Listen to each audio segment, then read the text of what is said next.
Nobody wants to be ripped off, and it's happening at the one place you thought you were safe. In this episode, I'm going to show you how the food industry is getting richer while we're all getting poorer. And trust me, you're not going to like it. Because what's happening at the grocery store isn't just inflation, it's manipulation. And the worst part? Most people don't even notice.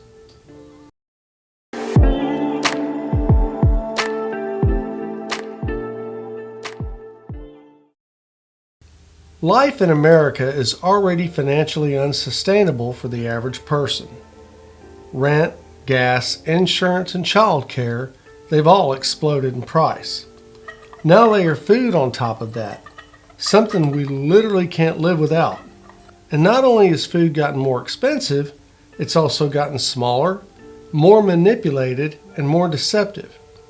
This is the story of shrinkflation. Legal loopholes and marketing illusions designed to keep you quiet while your wallet literally screams. So let me give you some real-world examples. This gentleman grabbed a Tai Pei frozen Chinese food meal. He seems excited, imagining a steaming bowl of shrimp fried rice. This is what he got. You may think something is missing, but nope, this is just how they do it now. It's not a mistake, it's marketing.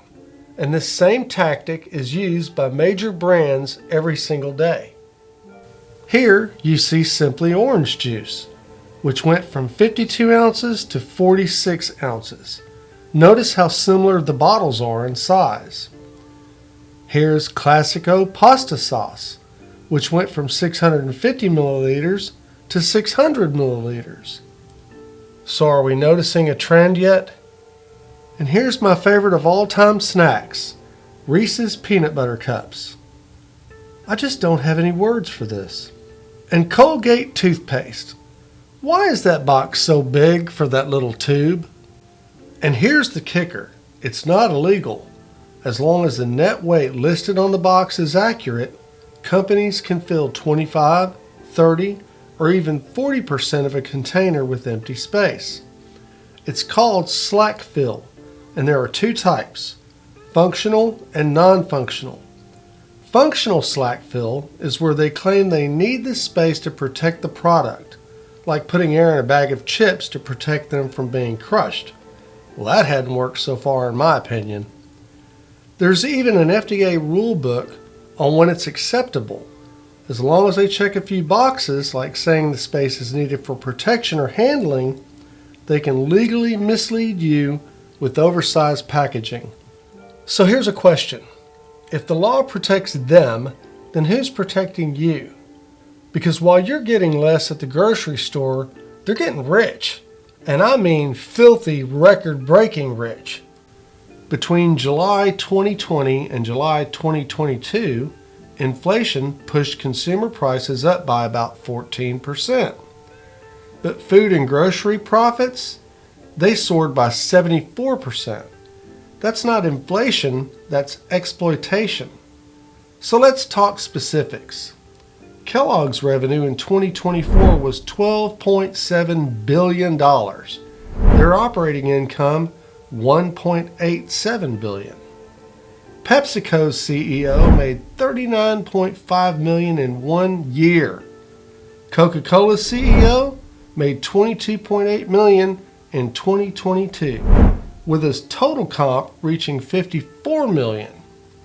Kellogg's CEO, Stephen K. Elaine, pushed $17 million in 2023.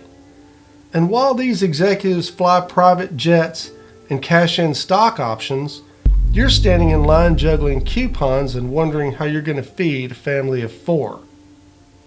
Frosted Flakes used to come in a 24-ounce box. Now some versions are 21.7 ounces or less, and the per ounce price, well, that's jumped about 40%. Angel Soft toilet paper dropped from 429 sheets per roll to 320. That's 25% less, but the pack still looks the same. And the price? What do you think? This is the magic trick, the deception. They count on the fact that most of us never check net weight or sheet count or per ounce cost. And while you're juggling bills and budgeting dinners, these companies are building shareholder value off your struggle. They're using inflation and disrupted supply chains as cover. But this is a psychological hustle. Shrinkflation is the lie we never see coming because we don't want to believe we're being scammed at the store.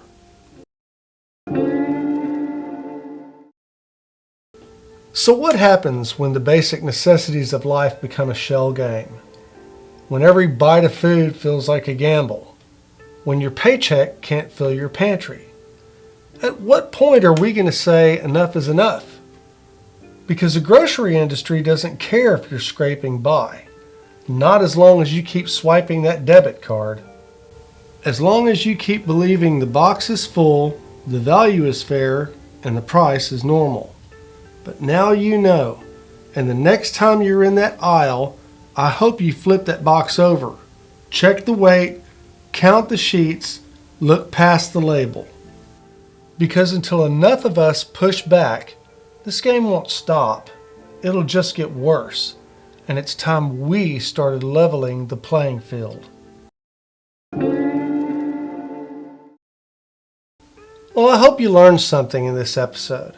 I'm Hank, and this is Hank's Think Tank. If you've ever been scammed by a product, please let us know in the comments. And I want to thank you guys for watching and subscribing. And remember, stay curious and stay free.